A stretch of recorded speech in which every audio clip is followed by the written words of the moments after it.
Hi, I'm Dave Monty and welcome to my video series, Everything Villages. Today I'm going to do a market update for the Villages. It's December 2022, so stay tuned.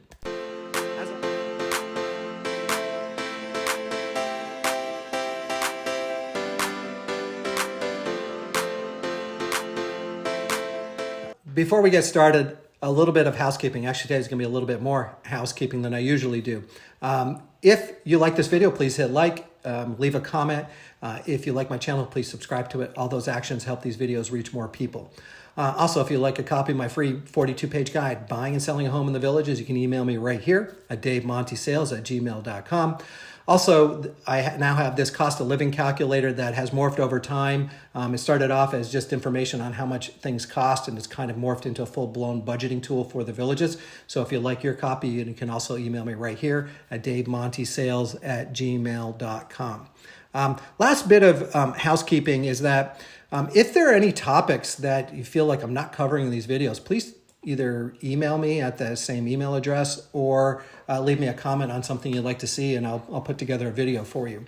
And videos, if they've been on YouTube for a while, they're hard to find. They don't pop up as much. So I just wanted to point out some of the other videos that I have rather than remaking these and just keeping them fresh all the time, because some of these you don't have to update all the time. This one I actually did because pricing does change. So I have actually a three-part series, but part three is not up yet. Part one is how pricing changes throughout the Villages. Part two is talking about how lot and view will affect pricing.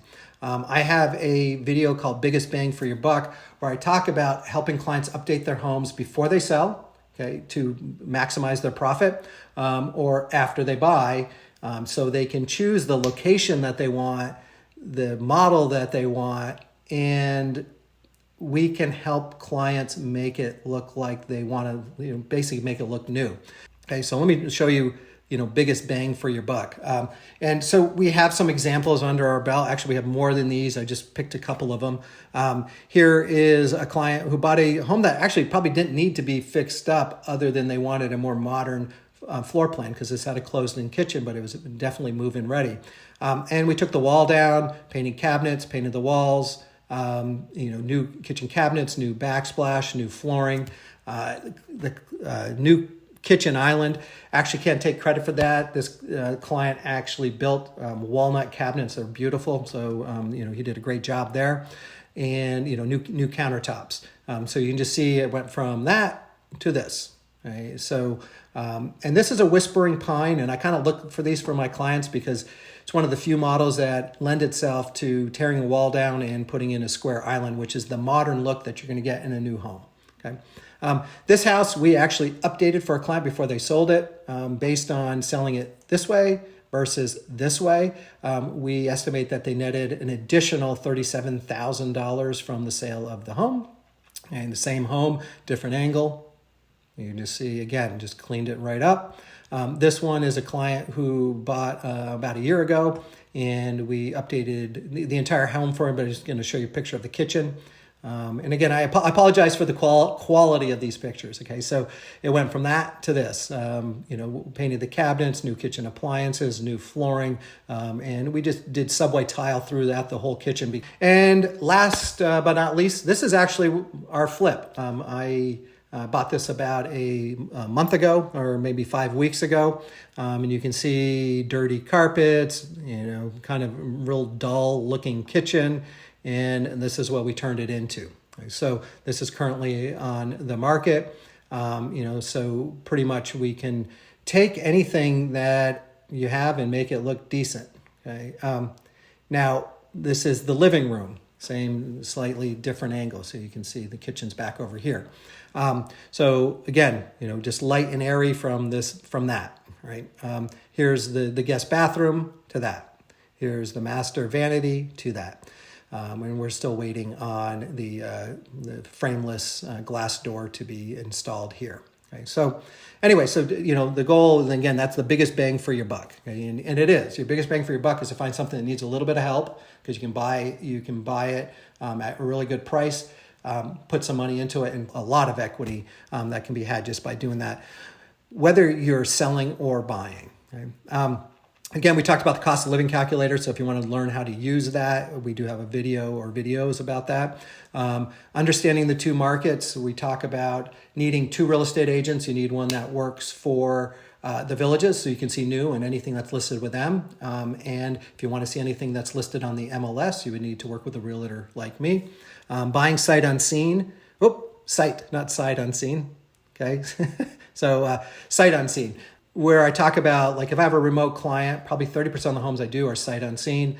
I'll go and video a home for my clients and talk about the good, the bad, the ugly, and I try to be as comprehensive as possible to give you as much information to make an informed decision.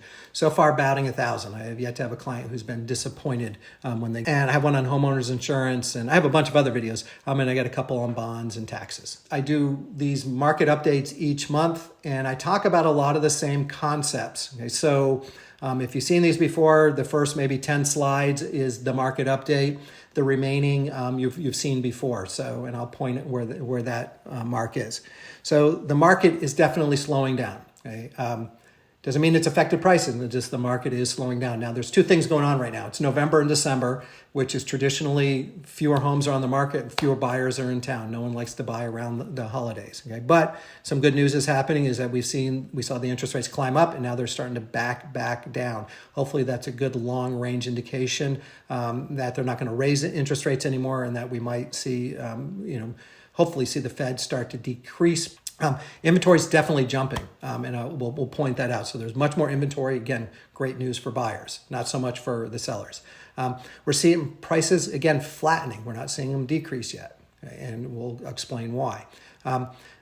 There's a new section that is open up called the Village of Richmond, and I'm going to talk about how that's sort of affecting the market north of Highway 44, where most of the resales are.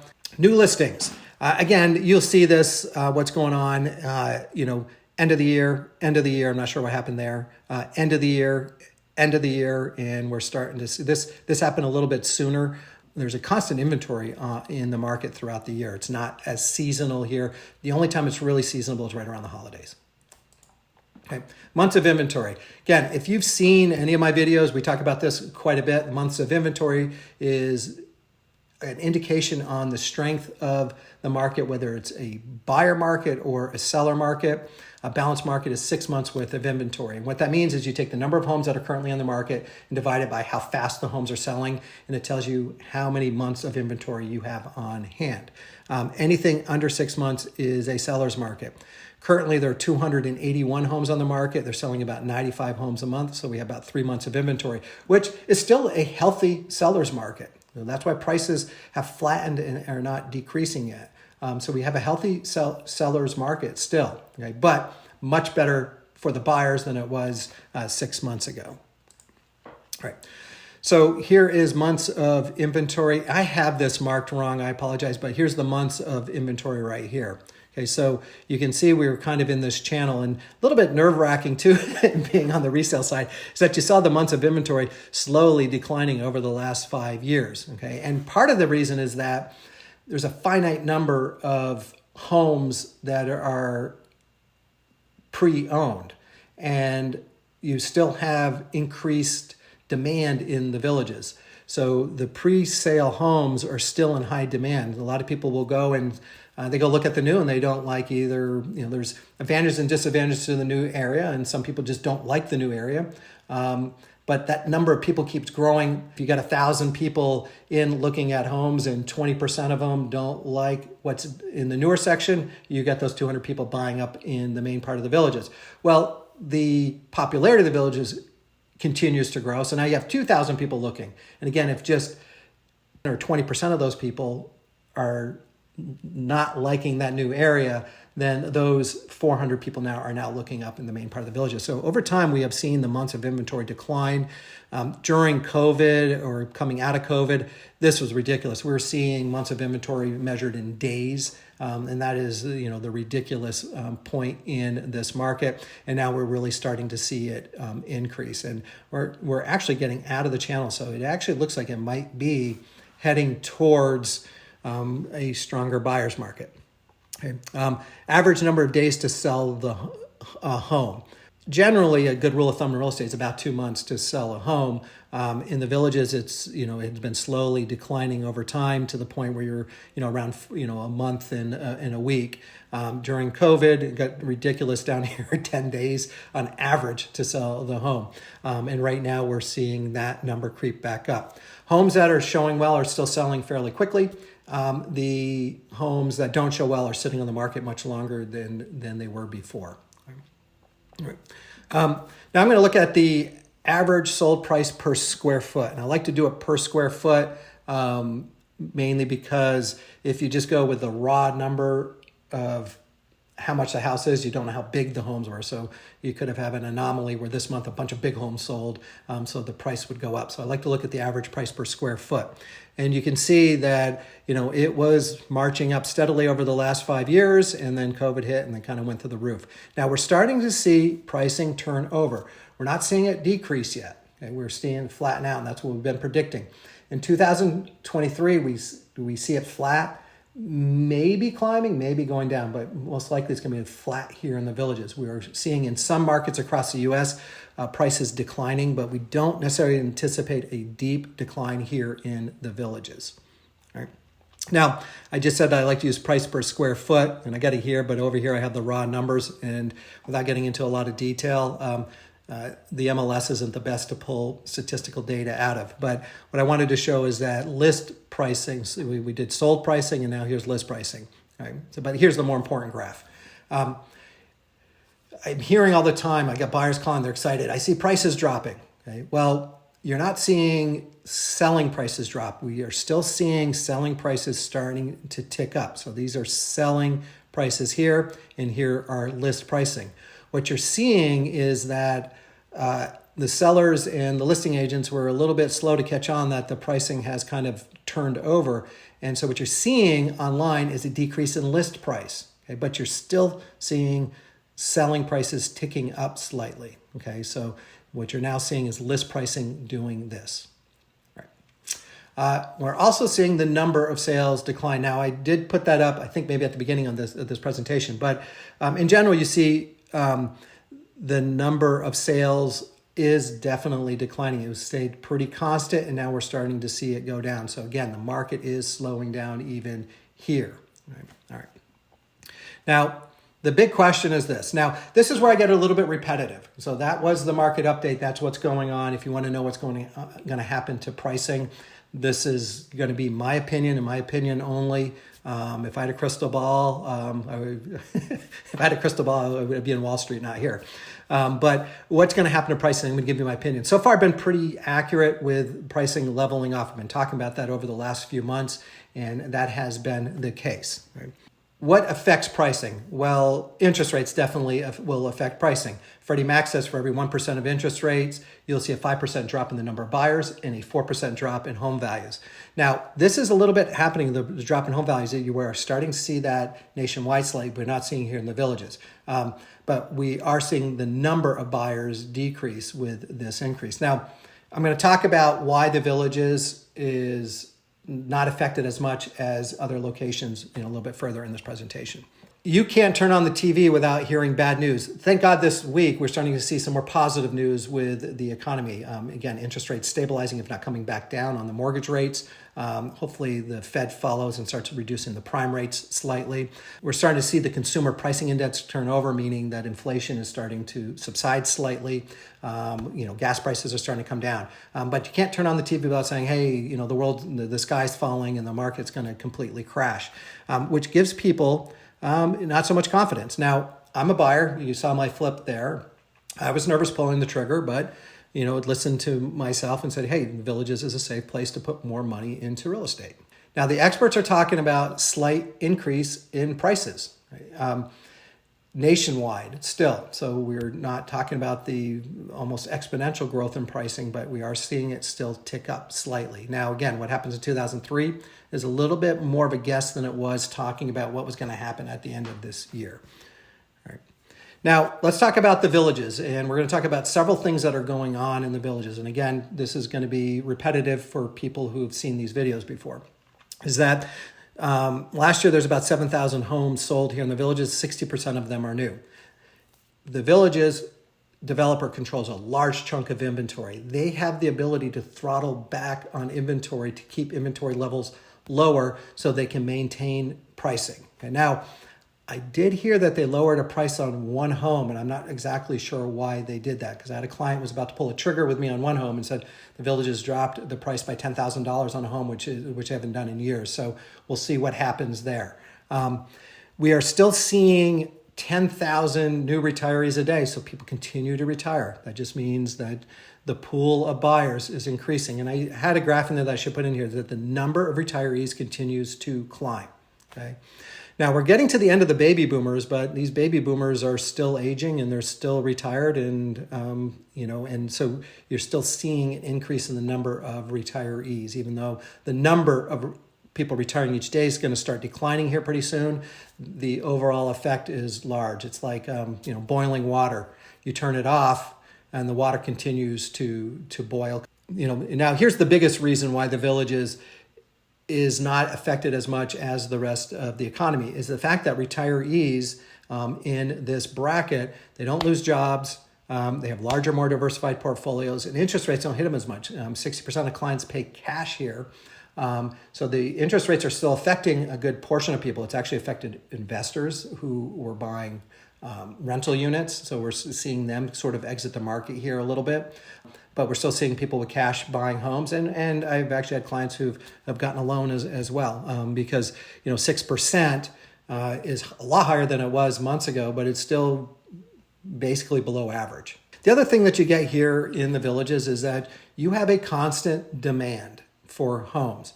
A lot of compelling events happen at this stage of people's lives, and usually centered around health. The average villager moves 3 times, and a lot of people think that's because they made a mistake with what they first bought. That's not the case. The case is that circumstances change in these people's lives where they now have a compelling event, which I won't say forces them, but sort of pushes them or nudges them towards selling their home and buying another home. Last thing I'm going to talk about on this particular video is what's going on with new home sales, and for the first time, it's kind of affecting sales north of 44. Typically, the sales north of 44 aren't affected, and why is that the case? Well, let's zero in on this. Here's Brownwood, very good location. This is kind of central to the Villages now. For the most part, the Villages has been building down here their new homes. Okay. Over the last year, they opened up DeLuna, which is right here, and they've opened up Richmond, is right here. Both of those are very good locations. You still have access to the traditional part of the Villages, which is north of 44. That's where the town squares are. That's where the shopping is. That's where the doctors are. That's where the grocery stores are. That's where the restaurants are. The traditional part of the Villages is what people think of when they think of the Villages. That's where all the golf courses are. Okay, now, when you come down and buy new, the advantages down anew is that you're going to get a newer home. You're going to get a home that might have a little bit more of a modern floor plan. It's going to be a younger retiree crowd, but the homes are going to be closer together. There's fewer golf options. In general, right here is the only shopping. You have a Publix, which is it's like right north of Warm Springs. It's right here. You have a Publix, McDonald's, and whatever you would get in that strip mall. But for the most part, as they start building down here, right now, there's absolutely nothing down there.